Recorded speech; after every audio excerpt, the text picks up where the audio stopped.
आलसी ब्राह्मण की कहानी। एक बार की बात है, एक गांव में एक ब्राह्मण रहता था। वह सुबह उठता, नहाता, पूजा करता, खाना खाता और फिर सो जाता था। उसके पास किसी भी चीज की कमी नहीं थी। एक बड़ा खेत, खाना पकाकर देने वाली एक सुंदर सी पत्नी और 2 बच्चों का अच्छा परिवार था। सब कुछ होने के बाद भी ब्राह्मण के घर वाले एक बात से बहुत परेशान थे। वो बात यह थी कि ब्राह्मण बहुत आलसी था।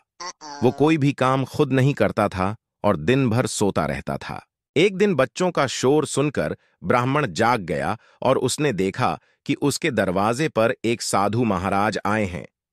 ब्राह्मण और उसकी पत्नी ने साधु महाराज का स्वागत किया और उन्हें भोजन कराया।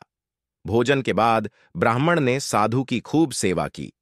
साधु महाराज उनकी सेवा से बहुत प्रसन्न हुए और उन्हें वरदान मांगने को कहा।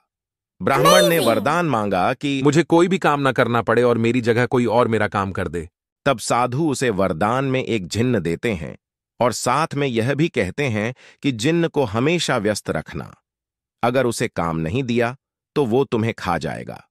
वरदान पाकर ब्राह्मण मन ही मन बहुत खुश हुआ और साधु को आदर के साथ विदा किया।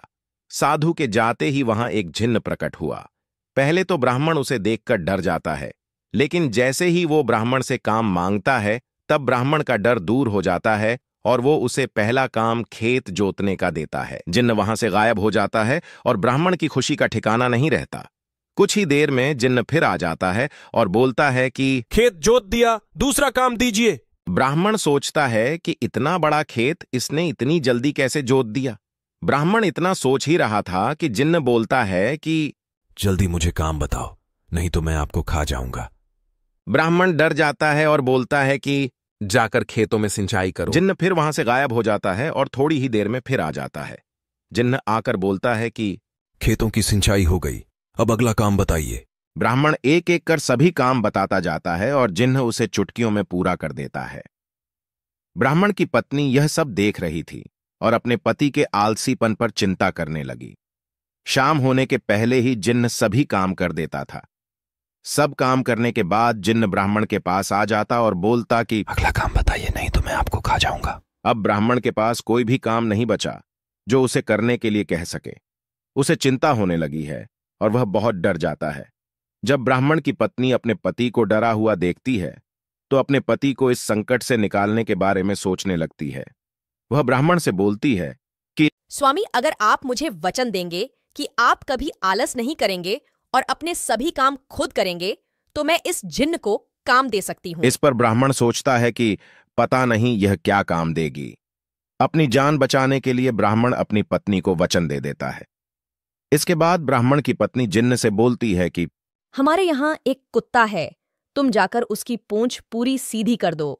याद रखना, उसकी पूंछ एकदम सीधी होनी चाहिए। जिन्न बोलता है कि अभी ये काम कर देता हूं। यह बोलकर वह वहां से चला जाता है। लाख कोशिश के बाद भी वह कुत्ते की पूंछ सीधी नहीं कर पाता और हार मान लेता है। हारकर जिन्न ब्राह्मण के यहां से चला जाता है। उस दिन के बाद से ब्राह्मण अपने आलस को छोड़कर सभी काम करने लगता है और उसका परिवार खुशी खुशी रहने लगता है। यह कहानी से सीख मिलती आई है कि हमें कभी आलस नहीं करना चाहिए। आलस करने से हम मुसीबत में फंस सकते हैं।